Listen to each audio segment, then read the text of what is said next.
and welcome to Round Robin. I'm your host, Robin McCormick, and I'm the Communications Director for the City of Hampton. Today we're going to be talking about the History Museum. We've done a lot of shows with the History Museum, but they have the Hunt for Hampton History coming up, and that's one of the most popular events. My guest today is Seamus McGrann. Welcome. Thanks for having me. So you're going to do the Hunt for Hampton History a little differently this year. Tell us what you have planned. Well, the Hunt for Hampton History is going to coincide with the 10th anniversary of the Hampton History Museum. So we've expanded it to 2 days. It's May 4th and 5th. And we're right now looking for community groups, organizations like churches, neighborhood organizations, Kiwanis, Rotary, schools, any type of organization that has a project where they're recording their own history to really bring that to the event. We can have a booth for them so that it's really a community experience. And we are, as the center of the life and history of Hampton, we are telling the community story. We're telling your story, my story, and this is an opportunity really to reflect on that notion of authorship of the city's past and get everyone involved in telling the bigger story of Hampton. And I think that's important. A lot of times people think Hampton history was told by, you know, the moneyed few families who've been around for generations, and it's much, much broader than that. It's much broader than that. Those people really created the framework for the city to happen. They're the ones that helped the museum begin. Oh, yeah. And really, you know, key components in everything that happened here at the city. But the story is much broader than that. It's layered. You know, you have multi-layered. The history as told by, you know, sort of the primary people, but there's, you know, there's layers of how other people lived and what their recollections and their life was like. And that's something we've really been going after for the past few years with our oral history project.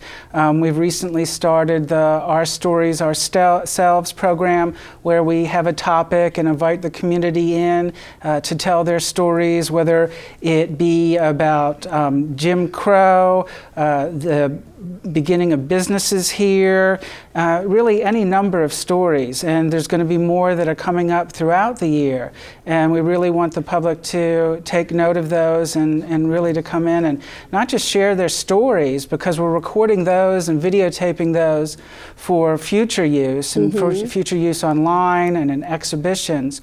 But also people bring in the most fascinating photographs or clippings or even, you know, digital files that are all things we can add to our collection to tell the bigger picture. And that's so nice too. I mean, I think everybody enjoys those look-back photos of what Phoebus looked like, or Buckrow Beach, or the other beach that was next to Buckrow, and you begin to build this image in your mind of what life was like. And some parts of Hampton, you know, still look like they did maybe 100 years ago, not much more than that because of all the burnings. But you build that up, and then other things eventually come to you. And that's the Hunt for Hampton History is really a call to the community to say, bring us your objects, your memories, your photographs. Exactly, exactly. And, you know, we'll be scanning photographs. So people don't have to let go of it. You know, you're not going to take it away. You don't have to give it up. We want people to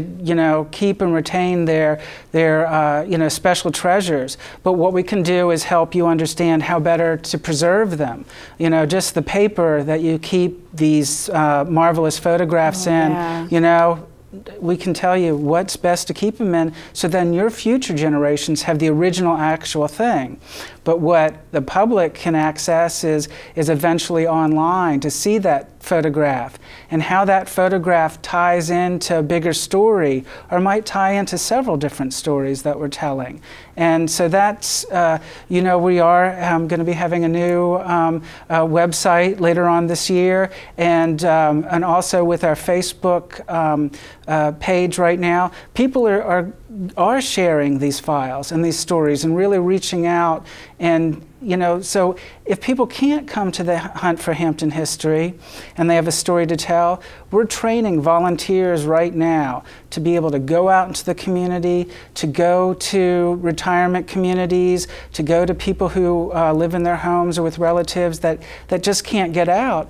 And they have the opportunity to tell their stories and to show us what they have that really brings the broader community story into the picture of Hampton's past. That's wonderful. So this year, I can't even believe the History Museum has been open for 10 years. That is a huge, impressive accomplishment. So you're going to have it as basically a 2-day festival, and it will spread out to some neighboring buildings. Right. We have things that are going to be going on in the Sargent building, as well as healthy families, and then there'll be things happening out in our courtyard, as well as in our galleries and in the Great Hall. But again, with that day, if people can't come, we do want to hear from them and want them to either contact us through our website or Facebook. Why don't you go ahead and it's Hampton History Museum on Facebook. Hampton History Museum on Facebook and hamptonhistorymuseum.org online, but also 727-1610 is the phone number. Give us a call, and also we're always looking for volunteers. So this is another great opportunity for people to become involved with the community. And if you'd like to be trained and learn how to collect oral histories, which is a great skill and a lot of fun, we'd love to hear from you too. That's wonderful. And it really is time, that the folks who got the museum started and have been volunteering and on the board and really carrying that for the past 10 years, probably are ready for some additional people to step up and help with that effort as you guys move forward. Well, they're very involved, and we wouldn't be able to get anything done or be anywhere near we are if those people hadn't really poured their heart and souls into the museum. But, they would like some people to come in and catch the fever, if you would, and really enjoy volunteering there as much as they do. That we have lots of new programs that we brought on board this year. Well, and that's the other thing I did want to mention. You guys are kind of going to begin a membership drive. Exactly. Because in most of your programs, frankly, they're pretty cheap. It's usually about $3 for a non-member, and members are free. But as that accumulates month over month, and if your family goes to the Family Saturday event once a month, or maybe you go to the music events once a month, you kind of say, well, why don't I just pay once and not have to stand in line? Exactly. And, be a little more closely tied and a little more identified as a supporter of that museum. No, the memberships are inexpensive.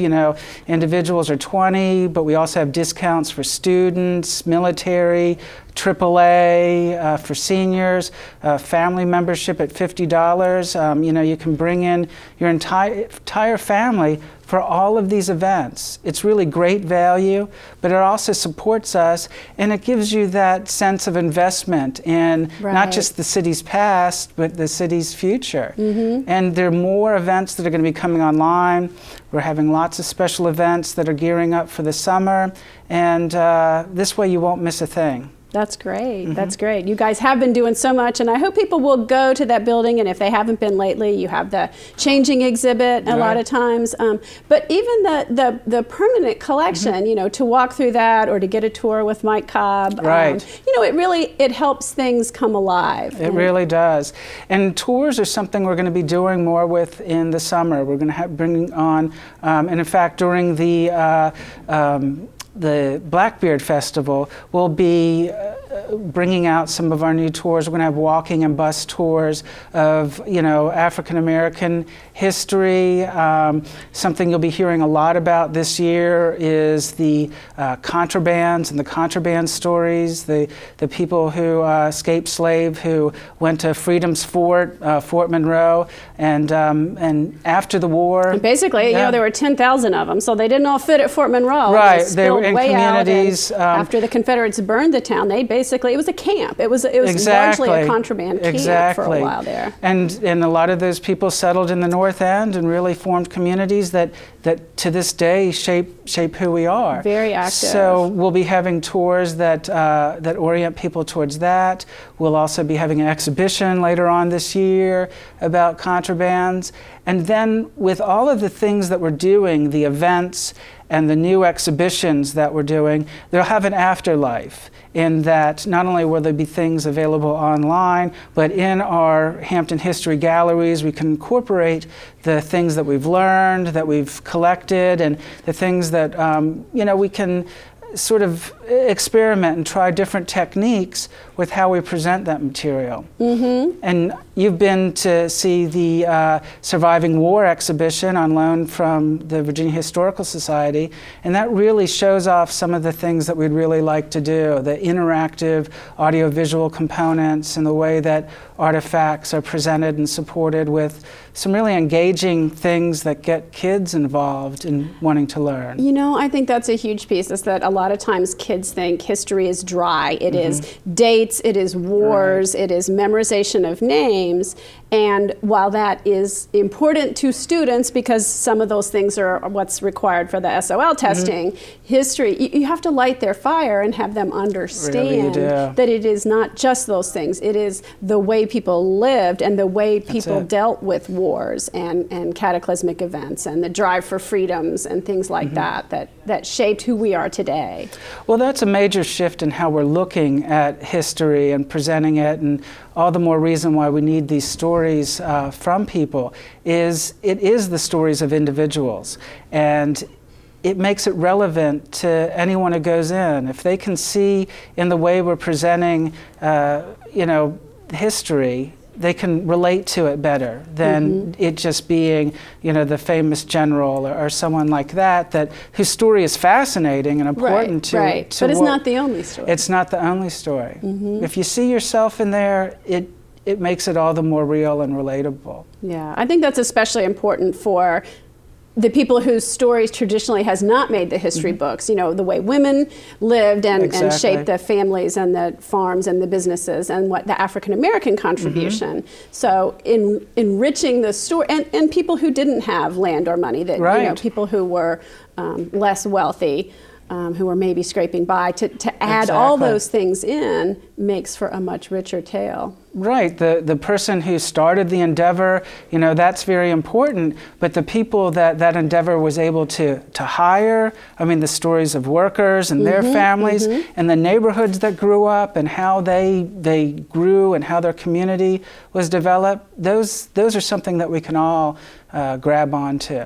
Okay, so you need, right now, you want volunteers, you want members, but you also have a deadline for the Hunt for Hampton History. You want people to submit a form or agree to participate by a certain time frame. Tell us about that. Well, you can find the form online at www.hamptonhistorymuseum.org, and the deadline is April 5th. But again, we'd love to hear, about your church history, neighborhood history, the project that perhaps your business has put together to celebrate your history. That's great. Again, I have some people you can talk to, because I've been working on some neighborhood history. Cool. So, okay. Love it. Well, thank you, Seamus, for coming by, and I hope to see you again. You will. And I hope to see you at some of the Hampton History Museum events. Thank you.